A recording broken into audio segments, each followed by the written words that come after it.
네, 주님 우리 가운데 함께 하십니다. 우리 옆에 계신 분과 인사하시겠습니다. 주님 우리 안에 함께 하십니다. 주님 우리 안에 함께 하십니다. 네, 오늘도 예배 자리에 함께 하시는 또 온라인과 또 현장에서 함께 하시는 모든 분들의 심령 속에 우리 아버지 하나님께로부터는 은혜와 평강이 항상 넘쳐나시기를 축복합니다. 네, 벌써 7월 달이 됐습니다. 오늘 또 맥주 감사 주일입니다. 한 반년을 하나님께서 지켜주심을 기억하고 감사하고 또 남은 반년을 하나님 앞에서 또 하나님께서 하실 일을 기대하면서 우리가 맥주 감사 주일을 지키게 됩니다. 한 주간 특별히 폭염과 또 많은 비가 내려서 정말 인생은 녹록하지 않고 인생은 하나님의 도우심 가운데 살아야 한다는 것을 또다시 깊이 묵상하는 시간이 되기도 했습니다.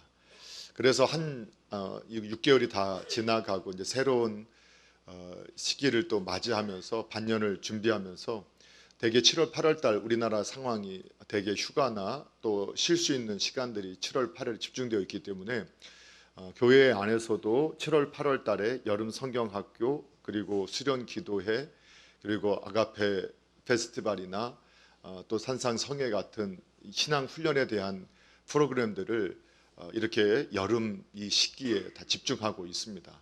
성도님들께서 경건의 달과 영성 훈련의 달을 기억하시면서 남은 반년을 또 주님과 함께 하기를 결심하시고 또 여러 신앙의 훈련들의 시간들을 기억하시고 이 시간에 참여하셔서 또 많은 신앙의 결심과 결단들이 있어지기를 주님의 이름으로 부탁을 합니다. 그리고 이제 아까 우리 광고 시간에도 이렇게 광고를 드렸는데 주일학교 이제 영유아 유치부, 유초등부, 중고등부 드림 공동체는 이제 오늘부터 시작해서 현장에서 예배만을 진행하게 됩니다. 대면 예배만을 진행하게 되고 현장 예배하고 온라인 예배 송출은 이제 오늘부터 이제 하지 않게 됩니다. 혹시라도 우리 부모님들께서 또 할아버지 할머니께서 광고를 듣지 못했거나 또 잘못 들으신 분들이 있다면 우리 자녀들에게 이렇게 진행된다라는 것을 알려주시고 또 저희들도 가급적이면은 아직은 방역 수칙이 전환되지 않아서 실시간 온라인으로 함께 하고 있지만 우선적으로는 저희가 이 주일학교가 우선 시행을 하고 추후에 우리도 상황을 보고 이렇게 현장 예배 중심으로 예배를 진행하도록 하겠습니다. 우리 성도님들이 하나님께서 허락하신 기회가 있을 때 몸과 마음을 하나님 앞에 드리면서 함께 영광 돌릴 수 있게 되기를 주님의 이름으로 축복합니다. 오늘은 우리가 히브리서 12장 14절에서 17절 말씀을 함께 이제 봉독을 했습니다. 그리고 이 말씀을 중심해서 화평함과 거룩함을 따르라라는 제목으로 말씀을 통해서 은혜를 받는 시간을 갖고자 합니다. 히브리서를 우리가 함께 연구하고 말씀을 상고하면서 이 배경을 잘 기억해야 된다겠습니다. 그게 무엇이냐면 이 시대는 예수님을 믿습니다라는 고백은 곧 자기 생명을 걸고 고백하는 것이었다. 그리고 그렇게 예수님을 나 믿습니다. 예수님을 내 삶의 주인으로 모시겠습니다 하면 정말 눈에 보이는 잘됨이 드러나면 얼마나 좋았겠습니까? 그런데 오히려 국가적인 제국에서의 핍박과 같은 민족에서의 버림받음과 또 가정에서의 쫓겨남 그리고 세상에서 조롱과 비난들을 이렇게 받는 그러한 이 고난과 핍박이 성도의 삶에 연속적으로 찾아오는 그러한 시기였습니다. 그런 가운데 거짓 교사들이나 또 거짓 사도들 같은 사람들이 일어나서 교회를 혼잡하게 하던 시대였습니다. 그러한 가운데서 하나님께서는 히브리서 기자를 통하여서 이러한 때도 진정한 참 믿음의 본질이 되시는 예수님을 기억하고 또 그리고 예수님이 가셨던 그 믿음의 길을 따라서 우리도 인내하는 믿음을 가질 것을 우리에게 권면하고 계시는 말씀이 히브리서의 말씀입니다. 특별히 10장 19절부터 마지막 장까지는 인내하는 믿음에 대해서 특별히 더 강조를 하고 있는데 이전에 오늘 우리 본문의 말씀 이전까지 그러니까 10장 19절부터 12장 13절까지는 인내하는 믿음 그 자체를 강조했다면 이제 오늘부터 나타나는 14절부터 시작되는 13장까지의 말씀은 구체적이고 실제적인 삶에 대한 부분을 다루고 있는 것을 볼 수 있게 됩니다. 특별히 오늘 저희들에게 24절에서 보게 되면 화평함과 거룩한 삶을 살아야 할 것을 권면하고 있는데, 우리 먼저 우리 14절 말씀을 같이 다시 한번 읽어보도록 하겠습니다. 함께 읽겠습니다. 시작. 모든 사랑과 더불어 화평함과 거룩함을 따르라. 이것이 없이는 아무도 주를 보지 못하리라. 아멘. 예, 오늘 이 하나님께서 고난 가운데 있고 믿음 때문에 환난을 겪고 있는 성도에게 인내하라. 이것은 아주 그 믿음의 속성 자체가 인내를 통해서, 또 고난을 통해서, 지난 시간에 말씀을 상고한 것처럼 고난을 통해서 우리를 훈련하셔서 더 복된 거룩한 삶으로 우리를 인도하시는 하나님의 선한 뜻을 믿음으로 인내할 것을 권면했다면, 오늘 좀 더 성도의 신앙 공동체로서 신앙 교회된 성도는 좀 더 구체적인 어떤 삶을 살아야 하는가, 이것을 권면하는 첫 번째가 뭐였냐면 모든 사랑과 더불어서 화평함과 거룩함을 따르라. 이것이 첫 번째 실제적인 권면이었습니다. 그러니까 성도가 어떻게 살아야 하느냐라고 할 때 어떻게 보면 인내한다는 것은 계측되기가 참 어렵습니다. 그런데 좀 더 구체적인 삶의 모습으로 모든 사람과 화평하고 모든 사람 가운데서 관계 속에서 거룩함을 유지하라, 또 거룩하라라고 이렇게 우리에게 권면을 합니다. 특별히 이 화평함이라는 단어가, 우리는 이렇게 성경은 모든 사람과 더불어 화평함과 거룩함 이렇게 나오지만 이 헬라어 원문 성경을 보게 되면 화평함이라는 에이레네이라는 단어가 가장 먼저 나옵니다. 그래서 화평함, 너희 모두는 이것을 쫓아야 된다, 따라야 한다, 이렇게 화평함을 강조하고 있습니다. 왜 이것을 강조했을까라고 보게 되면 사실 이 시대에 이 크리스천들이 많은 고난을 겪고 있는 가운데서 사람이 우리가 고난을 많이 받고 마음의 스트레스, 마음이 상하게 되면 자꾸 해석이 좀 바뀌게 되고 잘못되게 이해하고 반응할 때가 많지 않습니까? 그러니까 제가 편안하고 안정적일 때는 실은 잘못된 말을 해도, 어떤 잘못된 태도를 보여도 그거를 우리가, 내가 평안하고 안정적이면 그걸 편안하게 해석하고 편안하게 받아들이는데, 제가 마음이 불편하고 스트레스를 받고 지금 심각한 문제가 있게 되면 이게 다른 사람의 태도가 거슬리고 그냥 올바른 태도마저도 잘못 오해하며 해석하게 되는 경우들이 저희들도 있지 않습니까? 그거를 우리가 잘 이해하는 게, 마침 저희가 매일 아침마다 성경을 묵상할 때 욥기를 이제 어제까지 다 마무리하지 않았습니까? 근데 욥을 보니까 그렇게 순전하고 하나님을 경외하는 욥도 친구들한테 계속 공격을 받다 보니까 그가 참다 못해서 그도 화를 내면서 어떻게 했습니까? 그 친구들, 자기를 공격하는 그 친구들한테 너희들은 저주받아라, 너희들은 멸망당해라 하고, 그도 그 친구들한테 저주하고 이렇게 서박한 말들을 뱉는 것을 저희가 함께 읽지 않았습니까? 어디 있었냐고 물으시면 큰일 납니다. 그 성경에 그 내용이 나오거든요. 그러니까 욥과 같은 사람도 그가 고난 가운데서 더군다나 친구들의 공격을 당하니까 그의 신앙인으로서는 사실 축복하고 저주하지 말라라는 말씀 같은 이 신앙의 원리들을 그가 몰랐겠습니까? 근데 너무 고통스러운 가운데, 이 논쟁 가운데서 그 친구들을 저주하는 모습을 보면서 인간은 그렇게 연약한 존재라는 걸 알게 되죠. 그래서 아마도 이 히브리서 기자를 통해서 하나님 말씀을 기록할 당시에 히브리인들 중에서 기독교에 되었던 그 당시에 교회된 성도님들이 고난 가운데 얼마나 마음이 힘들고 상황이 어려웠는지 그 성도 안에 다툼이 있었을 것이다. 그래서 너희가 화평하라, 평화하라라고 먼저 이렇게 권면한 것이 아닌가, 이렇게 보게 됩니다. 그러나 뿐만 아니라 오늘 성경에 보면 너희들이 어떻게 하라라고 말씀을 하고 있냐면 모든 사람과 더불어 화평함을 따르라라고 이렇게 성경이 권면하고 있다는데 주목을 해야 합니다. 그러면 이 모든 사람이라고 하는 것은 그러면 어떤 사람이냐? 신앙 있는 모든 사람이냐?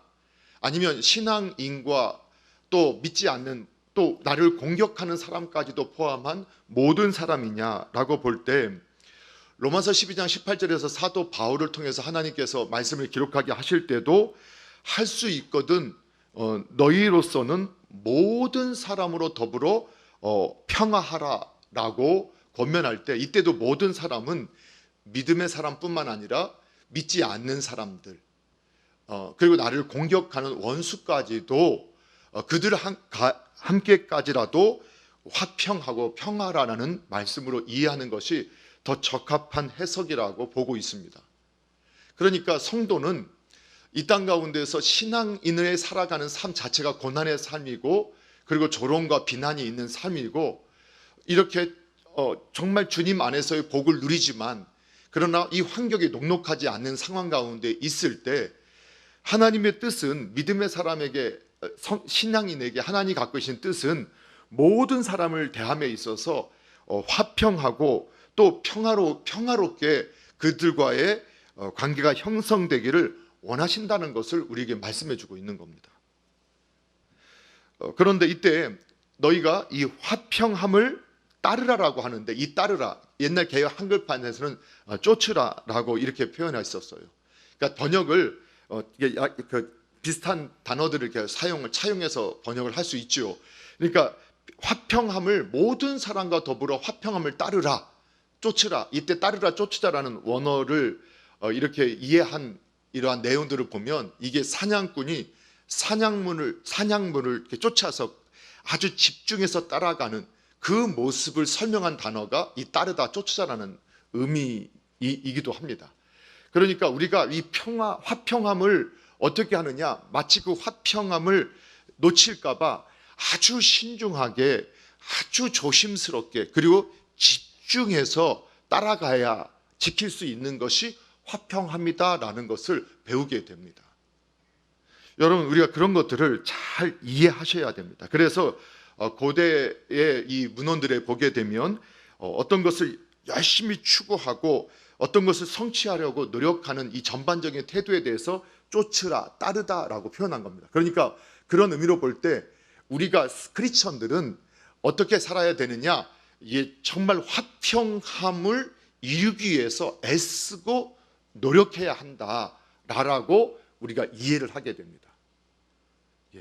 그것이 성도의 삶이라는 겁니다. 여러분, 그런데 우리가 성경을 이해하게 될 때 이처럼 하나님께서 믿음으로 살아가는 성도에게 믿음으로 사는 것이 어떤 삶인가를 구체적으로 보여주고 있습니다. 그래서 신앙인에게 있어서 많은 분들이 믿음으로 구원을 받는다라고 할 때 행위가 아무것도 아니다라는 것이 아니라, 믿음을 가지면 행위는 당연히 따라오는 것이기 때문에 믿음으로 구원을 받는다라고 성경이 말씀을 하고 있다라는 것을 우리는 넓은 성경의 전체의 관점에서 이해를 해야 합니다. 그래서 여러분, 계시록을 우리가 함께 묵상을 하다 보면 계시록에서는 하나님께서 그 행위를 보고, 그리고 이 행위를 보고 하나님께서 구원하신다, 그리고 그들을 심판하신다고 말씀하십니다. 그러면 그때 행위는 그러면 예수님 믿는 것과 상관없냐? 그게 아니라는 겁니다. 동전의 양면처럼 믿음과 삶은 함께 가는 것이고, 믿음이 있는 사람은 진리를 따르는 삶이 당연히 있을 수밖에 없게 되고, 그러나 이 당연히 있어야 할 삶이 없다면 정말 그 사람이 예수님을 인격적으로 만나고 인격적으로 신뢰하고 그분을 따르는 사람인가를 점검할 필요가 있다라는 것을 우리에게 말씀해 주고 있는 것이죠. 자, 그런데 오늘 어쨌든 히브리서 기자를 통해서 오늘날 우리에게 신앙인은 모든 사람과 더불어 화평하라. 그러니까 예수님 믿는 사람과 더불어 뿐만 아니라 믿지 않는 사람과도, 심지어는 나를 공격하는 사람, 기독교를 공격하는 사람과도 화평함을 이루기 위해서 노력해야 된다는 거예요. 이게 쉽지 않죠. 쉽지 않아요. 그러기 위해서 우리가 좀 바르게 이해할 것이 다음 주에 좀 더 살펴보겠습니다만, 우리가 먼저 이해할 게 뭐냐, 그래서 우리가 사람에 대해서 하나님의 시각으로 볼 수 있어야 됩니다. 그게 어떤 거냐, 이 사람에 대해서는 항상 하나님께서 하나님의 형상대로 사람을 빚으셨다라는 창조의 원리를 우리는 잊어서는 안 됩니다. 크리스천들은 잊어서는 안 됩니다. 그래서 연령, 성별, 장애, 건강, 그리고 다른 어떠한 성향을 가지고 그 사람을 존중히 여기지 않는다는 것은 하나님께서 원하시지 않는 것이라는 것을 우리가 확신해야 합니다. 그러니까 저희가 최근에 또 차별금지법에 대한 세미나를 통해서 얼마나 이것이 반성경적이고, 그리고 이 세상의 이데올로기를 따라서 이 사회주의적, 공산주의적 인간형을 만들기 위해서 진행되어져 있던 프로젝트 가운데 하나의 모습이었다라는 것을 우리가 이해한다고 해서 우리가 사회주의자, 공산주의자, 동성애자를 증오하거나 미워해서는 안 된다는 겁니다. 우리가 구분해야 되는 것은 이 이데올로기, 사회주의, 공산주의에 대해서 경계해야 하고, 동성애에 대해서 죄악이라는 확신을 가지고 이거를 경계해야 되는 것이지, 그것을 신념으로 따르고 있는 사람들에 대해서 긍휼히 여기고 그들에 대해서 존중히 여기는 태도는 우리가 동일하게 유지해야 하는 것이 바로 저와 여러분의 태도인 것을 여러분이 믿으셔야 합니다. 그래서 여러분, 그 바리새인과 서기, 예수님 당시에 종교인화되었던 바리새인과 서기관들은 그들이 가지고 있는 직업이나 그들이 가지고 있는 태생이나 그들이 가지고 있는 모습을 가지고 아주 무시하고, 그 사람 자체를 무시하고 조롱하고 비교, 우위의 감정을 가지고 그들을 멸시하는 태도를 가졌던 것 여러분 기억하시죠?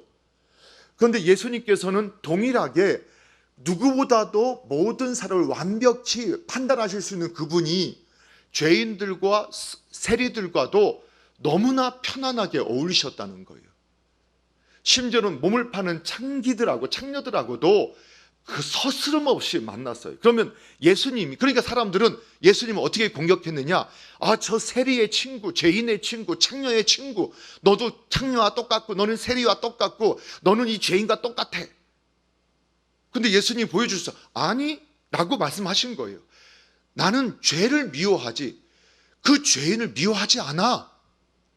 나는 그 죄를 싫어하지 나는 죄인을 무시하지 않아. 그 죄인들에 대해서도 얼마나 존중된 태도를 보여주셨냐는 것을 우리가 결코 잊어서는 안 된다는 거예요. 그래서 우리가 이러한 말씀에 강화됐을 때 우리가 오해하면 안 돼요. 그래서 우리가 동성애자라 할지라도, 사회주의자라 할지라도, 공산주의자라 할지라도, 그리고 이 세상에 다른 종교인이라 할지라도, 다른 이데올로기 이념가라 할지라도 우리가 어떻게 해야 되느냐, 그분들을 존중히 여기는 태도를 잊어서는 안 됩니다. 그 확신하셔야 돼요. 여러분, 제가 이제 요즘에 이제 장로님들이나 권사님들하고 이렇게 밖에 나가다 보면, 저도 제가 20대 말부터 전도사 생활을 했거든요. 그 당시에 이제 교사로 같이 섬기셨고 부장 집사님, 부감 선생님 섬기셨던 분들이 40대 전후, 30대에서 말해서 40대 전후였어요. 저는 20대 말, 30대 이제 막 가려고 하는 그 시점이었거든요. 근데 그때 이제 생각해 보면, 그때도 보니까 그때는 그분들이 다 아주 열정이 있었고 건강하셔가지고, 정말 그때 생각해 보면 어떻게 그렇게 왔다 갔다 하면서 했을까 하는 생각을 할 때가 있어요. 이제 왜 그런 생각이 드냐면, 최근에 이제 우리 장로님들이나 우리 권사님들하고 어디 가게 돼서 그 뒷모습을 보면 아닌 것 같아도 꾸부정 하시고, 그리고 행동이나 이런 것들이 확실히 예전에 보여줬던 모습이 아니라 막 힘이 많이 달라지고 그 열정도 예전 같지 않아요. 그래서 그때는 뭘 하면 먼저 하자, 우리가 더 하자, 더 열심히 하자, 더 해보자. 오히려 막 제가 말리면서 그래도 좀 조심해야 되지 않을까요? 하면 아닙니다, 해야 됩니다, 막 하셨었는데 어느 날 보면은 이제는 이제 좀 조심. 이런 모습으로 이렇게 변해가는 걸 저희가 보게 돼요. 둘 다 좋은 모습이죠. 그런데 이제 저희들이 만약에 이제 열정이 있고 이렇게 힘이 있을 때 우리가 이제 어떤 태도를 취하느냐, 그게 참 중요한데, 우리가 이 존중이나 모든 사람과라고 했어요. 그러면 부모님과 자녀 간에도, 성도 간에도, 믿지 않는 사람 간에도, 또 연령 간에도, 성별 간에도 화평함을 우리가 추구해야 된다, 이 말씀이라고 했단 말이에요. 그럼 우리가 적용을 해보면, 제가 왜 그런 생각이 드냐, 우리가 자녀들을 양육하다 보면 자녀를 우리가 하나님의 말씀으로 교훈으로 잘 양육해야 되지만, 그러나 부모님들이 종종 실수하는 것 중에, 저도 실수한 것 중에 하나가 뭐냐면, 하나님께서 저에게 주신 그 권리 또는 권세, 힘으로 자녀를 존중히 대하고 또 자녀를 위하지만 존중히 대하는 태도들을 가지고 항상 화평하게 대하려고 하는 노력을 잘했다면 얼마나 좋았을까 하고 후회할 때가 많다는 거예요. 사실은 설득하고 좀 더 기다려주기보다는 짜증을 부릴 때가 사실 많았어요. 그것도 못하니? 그러니까 이제 무조건적으로 용납했던 시기는 한 유치원 가기 전까지였던 것 같아요. 그때는 기기만 해도 예쁘고 트름만 해도 예뻤다가, 하여튼 뭔가 이제 다른 아이들과 비교되기 시작할 때부터 이제 조금 못하는 것 같이 느껴지면 마음에 분노 게이지가 올라가면서, 야, 애들은 다 지금 걷고 뛰는데 넌 이제 기냐? 막 이런 마음 들고, 나 애들은 ABCD 외우는데 너는 기억 니은도 못하니, 쟤는 구구단을 외우는데 너는 1, 2, 3, 4도 못하니, 뭐 이런 마음을 가지고 하면서 그 표현을 좀 강하게 하고 또 무시하고 또 니까짓 게 뭐 한다고 하면서 했던 것들이 있지 않았을까 하는 생각이 들어요. 그런데 보니까 나이가 드니까요, 다시 어린아이가 되더라고요. 벌써 저도 그걸 느껴요. 그게 뭐냐면, 우리가 이제 뭐 같은 거 사면은 매뉴얼 같은 게 따라오잖아요. 예전엔 제가 매뉴얼을 보고 다 알아서 했는데 지금 매뉴얼을 봐도 뭔 말인지 모르겠어요. 이제 그러면 이때 저희가 부르는 게, 큰애 둘째를 부르는 거예요. 얘들아 하고 딱 그걸 매뉴얼을 던져주고, 너희가 좀 이거 좀 잘 해줘. 그러면 아이들이요, 그걸 보고 아빠 이거 요즘에 잘 이해가 안 되시나 봐요. 아빠도 이제 이런 거 잘 못하시네. 이거 저희가 해볼게요. 이렇게 말하면 얼마나 감사하겠어요. 그런데 이제 아이들이 이것도 몰라요? 아니, 이런 것도 안 하고 뭐 하고 있었어요? 지금 시대가 어느 시대인데 이러다가 뒤처져요. 그런 말을 하게 된다면, 그게 내가 힘이 있을 때 내 아이들에게 했던 태도였구나. 그래서 많은 자녀들이 그 힘없는 아버지, 꾸부정한 아버지 어머니한테 좀 빨리 좀 걸으세요. 빨리 이것도 못해, 왜 이것도 못해요. 왜 그럴까 보니까 본인이 힘없을 때 존중받은 기억이 없는 거예요. 힘 있는 사람은 함부로 해도 되는구나, 힘 있는 사람은 마음대로 해도 괜찮은 거구나라는 것을 교육시켰던 거죠. 그러니까 그런 태도를 하는 것이 그 아이들 당연하게 그 배운 거예요. 누구한테 배웠냐? 저한테 배운 거예요. 근데 다행히도 저희 아이들은 그렇게 하지는 않아요. 제가 좀 빨리 좀 깨우쳤던 것 같아요.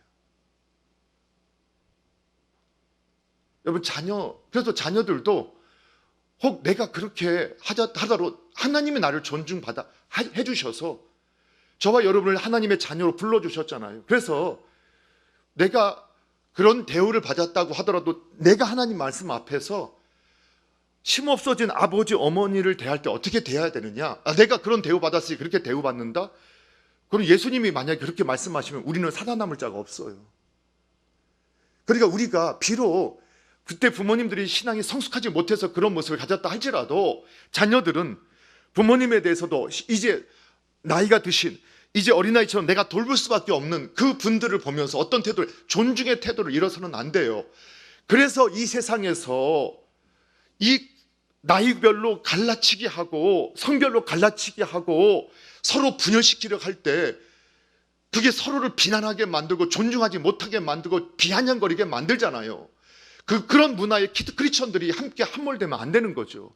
어떻게 하든 모든 세대와 모든 사람과 화목함을 이루기 위해서 존중이 여기는 태도를 가져야 되는 거예요. 그 어른 세대에 대해서 존중이 여기는 태도, 그리고 올바른 행동, 말투, 그리고 어린 자녀라 할지라도, 내가 하나님께서 나를 통해서 낳게 하신 자녀라 할지라도 우리 신앙인들은 성숙한 모습으로 하나님의 자녀로 존중이 여기는 태도를 가질 수 있어야 된다는 거예요. 그래서 함부로 말하면 안 되고 함부로 행동하면 안 되는 거예요. 어린 자녀라도, 연약한 자라도. 그래서 성경에 보면 왜 과부와 그 고아들을 잘 돌보는, 그래서 하나님이 스스로 뭐라고 말씀하셨냐면 나는 과부와 고아의 아버지다, 하나님이다. 그 말은 무슨 말이냐?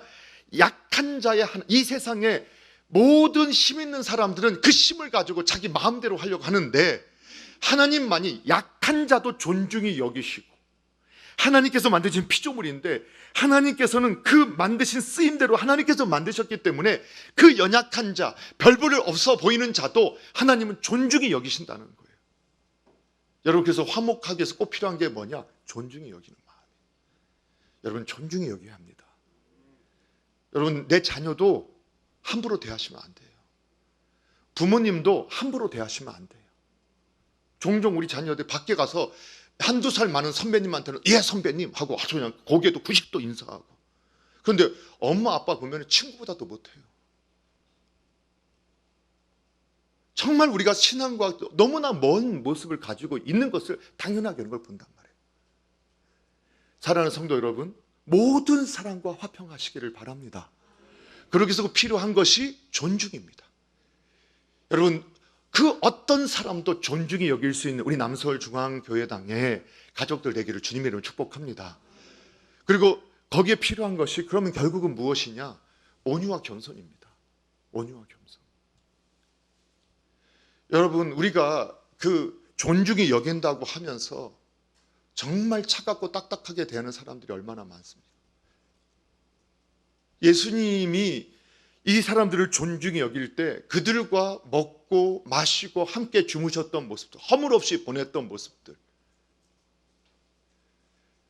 그냥 그분을 만났던 사람들이 철철철 눈물을 흘리면서 회개했던 모습은 그분의 강성이 아니라 그분의 부드러움이었습니다.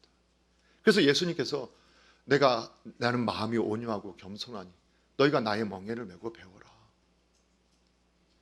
이 세상에서는 강한 자만이 살아남는다고 가르치지만, 그래서 남보다 강한 척해야 하고 강한 모습을 보여야 된다고 해서 남자는 울어서도 안 되고 도끼 있는 눈빛으로 쳐다봐야 한 번 양보하면 계속 양보하고 지게 되니까 절대 그래서는 안 돼. 이 세상의 논리가 오늘 신앙인의 마음속에 깊이 뿌리 내려져서 온유와 겸손한 자는 이 세상에 정말 쓸모없고 연약하고 아주 별볼 없는 존재처럼 여기는 이러한 문화 가운데 오늘 저희가 놓여 있는 것은 아닌지. 그래서 여러분, 온유한 사람은 누구만이 온유할 수 있느냐? 진리에 대한 확신이 있는 사람만이 온유할 수 있어요. 진리에 대한 확신이 있는 사람, 영혼에 대한 확신이 있는 사람, 내적 확신이 있기 때문에 외적으로 어떠한 상황에서 부드러운 태도를 유지할 수 있는 겁니다. 내가 확신이 없으니까 나를 방어하기 위해서 강한 척하고 방어 기제를 발휘해서 나를 방어하기 위해서 내가 더 강하게 나가고 딱딱하게 나가고 이 차갑게 대하게 되는데, 그런 내적인 진리에 대한 확신, 하나님의 말씀에 대한 확신이 있게 되면 하나님이 하실 거야. 그리고 그들에 대한 존중한 가운데서 온유함이 나오게 되고 겸손함이 나오게 됩니다. 오늘 저와 여러분이 그 모습을 따라갈 수 있는 은혜가 있기를 바랍니다. 그리고 나서 또 한 가지 따를 게 뭐라 하겠습니까? 거룩함을 따르라 라고 말씀합니다. 이 거룩함이라는 것은 어떤 의미가 있느냐? 그냥 한마디로 정리하면 성화의 과정을 따라가라는 것입니다. 그러니까 예수님 믿는 사람은 예수님 닮아가는 것이 신앙의 목표여야 됩니다. 성화라는 게 어떤 것이냐? 거룩해져 간다, 진리를 닮아간다라는 뜻입니다. 거룩한다는 것은 내가 진리 안에 속해져 가는 사람이 되어진다는 의미입니다. 그래서 성화라는 의미예요. 그러니까 그것을 한마디로 정의하면 예수님을 닮아가는 겁니다.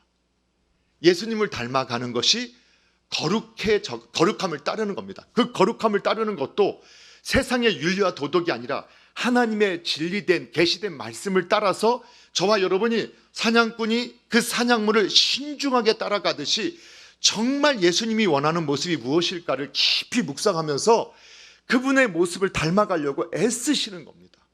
그래서 성경에 보니까 복 있는 사람은 악인의 꾀 죄인의 길 오만한 자의 자리에 앉지 아니하고 오직 여호와의 율법을 즐거워하고 주야로 그 말씀을 묵상하는 사람이다. 그게 뭡니까? 자꾸 세상의 사람들, 악인들을 묵상하고 그들을 따라가고 그분들과 함께 앉아있으면 그들을 닮아가게 되어 있어요. 그런데 신앙인, 복 안에 있는 신앙인은 뭐냐? 그런 사람들하고는 존중히 여기지 말라는 게 아니에요. 그걸 존중히 여겨더라도 그들의 삶의 방식, 그들의 생각을 따르지 않고 그들과 함께 그들의 생각을 교류하지 않아요. 그들을 이해하지만 그들을 수용하지 않아요. 진리로 그거를 철저하게 구분할 수 있어요. 그러면서 주야로 하나님의 말씀, 진리, 예수님을 늘 생각하는 거예요. 그 생각한다라는 히브리적 사고는 뭐냐? 동사민족이라고 했잖아요. 그 생각한 것을 내 삶으로 이뤄가는 거거든요. 그러니까 성경 말씀만 생각하는 게 묵상이 아니에요. 성경의 해석이 이런 거구나. 이걸 묵상이라 하지 않고 히브리인들의 사고는 성경 말씀을 묵상하고 구체적으로 어떻게 적용할 거냐. 그걸 묵상하는 거예요. 정말 그러면 내가 자녀를 존중히 여기려면, 성도님을 존중히 여기려면 어떤 태도를 취해야 할까? 예수님은 어떤 모습을 보이셨나? 그걸 생각해보고 나는 그러면 정말 그 모습이 있는가? 하고 비교해보는 거죠. 그리고 그걸 반복해서 생각해보니까 나는 이런 태도를 바꿔야겠구나 하고 그걸 끊임없이 생각하고 또 그걸 끊임없이 반복해서 훈련하는 거예요. 그게 묵상이거든요. 그래서 어떻게 보면 묵상은 거룩함의 훈련의 과정이에요. 그리고 성화라는 것은 결국 무슨 것이냐? 무슨 말을 하는 거냐? 정말 예수님 닮아가는 것이, 예수님 닮아가려고 노력하는 것이 바로 이 성화의 과정이다. 그런데 놀라운 것은 뭐라고 나오느냐? 여러분 다시 한번 12절을 우리가 12장 14절을 다시 한번 천천히 읽어보십시오. 무서운 말씀이 나와 있어요. 같이 한번 읽어보겠습니다. 시작. 모든 사람과 더불어 화평함과 거룩함을 따르라. 이것이 없이는 아무도 주를 보지 못하리라. 정말 무서운 말씀 아닙니까? 이때 이것이 없으면, 이때 이것은 화평함과 거룩함으로 우리가 이해할 수 있지만 원어나 다른 번역본들을 참조해 보면 바로 이것이 없다는 거룩함이 없으면, 그럼 오늘 말로 하면 우리가 적용한다면 예수님 닮아감이 없으면 뭐가 없느냐? 주를 보지 못한다. 그 주를 실물로 본다는 게 아니죠. 이 말을 많은 성경 해석가들이나 주석가들이 동의하는 게 뭐냐? 그건 천국에 들어가지 못한다는 의미라는 거예요. 거룩함을 따르지 아니하면 천국에 들어가지 못한다. 여러분 또 오해하지 마십시오. 목사님 또 행위 구원자입니까? 그게 아니라고 말씀드려요. 믿음과 삶은 동전의 양면처럼 함께 가는 것이라겠단 말이에요. 그래서 믿음이 있는 사람은 예수님을 닮아가는 거룩함을 쫓아가게 돼 있어요. 구약에서도 여호와의 산에 설 자 누구냐? 그 손이 깨끗한 사람, 거룩한 사람만이 하나님 앞에 설 수 있다. 이것은 신구약 동일하게 우리에게 가르쳐 주거든요. 예수님 믿는 사람들이 예수님 믿고 구원받았다 끝이다가 아니라, 예수님 믿는 사람은 예수님 믿기 때문에 정말 우리가 가는 방향성은 뭐냐? 끊임없이 거룩함, 예수님을 닮아감의 방향성을 가지고 날마다 성화되어져 가는 과정 가운데 나아가야 한다는 거예요. 만약 이것이 없다면 그분은 종교인은 될 수 있고 지식적으로 신앙의 내용을 동의는 하지만 실제로 예수님과 관계없는 사람이에요. 예수님이 그 안에 없기 때문에 안 닮아가는 거예요. 그걸 이렇게 말하고 있는 거죠. 사랑하는 성도 여러분, 이 거룩함이 없으면 하나님을 볼 수 없어요. 하나님 들어갈 수 없어요. 오늘 여기까지 말씀을 정리해 보겠습니다. 여러분, 예수 그리스도를 믿는데 너무 고통 가운데, 지금 고난 가운데 있는 성도들에게 하나님께서 인내함으로 믿음을 끝까지 지켜라. 그러면 욥이 결말을 봤던 것처럼 반드시 고난을 통한 하나님의 그 훈련에는 유익이 있고 분명한 우리에게 좋은 것을 주시기 위함이라는 것을 믿고 인내해야 되는데, 그 가운데 우리가 천국에 가는 그날까지 이 땅에 살아갈 동안에 여러분, 우리 성도는, 신앙인들은 모든 사람과 화평함을 추구해야 된다. 모든 사람과. 여러분, 이걸 구체 적용했습니다. 믿지 않는 분, 믿는 분, 가족, 연령, 성별 상관없이 그 모든 분에 대해서 우리는 존중히 여기고 그들에 대해서 온유와 겸손함으로, 화평함을, 그 다음에 거룩함. 신앙의 본질은 예수님 닮아가는 것. 그분을 모시고 그분과 동행하면서 그분을 생각하고 그분을 닮아가는, 이것이, 이 거룩함에 되어져가는 모습이 없다면 하나님 나라에 들어갈 수 없는 사람일 수 있다. 점검해 봐야 된다. 정말 믿음의 사람인지 우리에게 이렇게 권면을 하고 있는 겁니다. 그런데 이 거룩함과 화평도 동전의 양면입니다. 그게 무슨 말이냐면, 화평하니까 무조건 다 괜찮아, 다 받아들여, 이게 아니라겠습니다. 거룩함, 바로 진리의 말씀 앞에 굳건한 기준이 있어서 그 기준을 따라서 모두를 존중히 여기지만 내가 섞이지 말아야 할 것, 또 함께서는 안 될 것, 불의와 거짓에 대해서는 단호하게 아니라고 말할 수 있으면서 사람에 대해서 존중히 여기는 태도를 잃지 않는 그 모습. 만약에 저와 여러분이 거룩함이 없이 곧 성화 없이 아무도 하나님을 경험할 수 없고 만날 수 없다라고 했던 이런 말씀들을 우리가 기억할 때, 평화를 무시하고 성화만 추구하게 되면 독선이 될 수가 있습니다. 나만 옳은 사람이 되어질 수 있습니다. 그리고 성화를 무시하고 또 평화만 추구하게 되면 비진리와 타협하게 될 수 있습니다. 그래서 참 균형이 중요하죠. 저와 여러분, 오늘 그 은혜 안에서 모든 사람과 화평함을 따르고 또 주님 안에서 거룩함을 따름으로 하나님 나라의 백성임이 증거되어지고 주님의 주님 되심이 저와 여러분의 삶을 통해서 나타나게 되는 은혜 있기를 주님의 이름으로 축복합니다. 기도하겠습니다. 하나님 아버지, 감사합니다. 오늘 우리들에게 화평함과 거룩함을 따르라라고 말씀하여 주셨는데, 주님, 저희들의 삶 속에서 할 수만 있다면 모든 사람과 화평함을 쫓을 수 있도록, 또 그런 화평함을 만들 수 있도록 저희들의 은혜를 허락하여 주시옵소서. 그리고 혹 하나님 아버지, 그 화평함을 이루기 위해서 진리라고 왜곡하는 일이 없도록 하나님 온전한 거룩함을 따라서 예수님을 닮아가고 또 예수님의 향기를 드러내는 삶을 통해서 이 땅 가운데 주님의 영광에 빛을 드러내는 복의 통로로만 살게 하여 주시옵소서. 주께서 우리 남서울중앙교회당 모든 주의 권속들을 인도하시고 또 영광 받으심을 믿고 예수님의 이름으로 기도하옵나이다. 아멘.